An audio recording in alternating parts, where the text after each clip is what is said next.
သင်္ကန်းကပရိယုပွဲမင်္ဂလာအခါသမယ၌မကောင်းသောဘေးဥပါအန္တရာယ်ရန်တွေနောက်ရှက်အပိတ်အပိဒါစီမကောင်းတာမှန်တရားစင်လွတ်ပြောက်၍ကောင်းမြတ်သောဘောဓိလောကုတ္တရာစီစေဥစ္စာကျက်တိမင်္ဂလာသာတို့သည်ကြာတို့သည်တခြားနေလာသူဝါပါစီခြင်းကျိုးငါ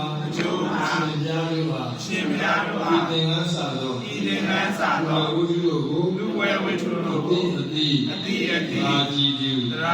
စကလူဒံသောပါကိုဤဓမ္မိပုံညာဘာနာတသယောအာဓု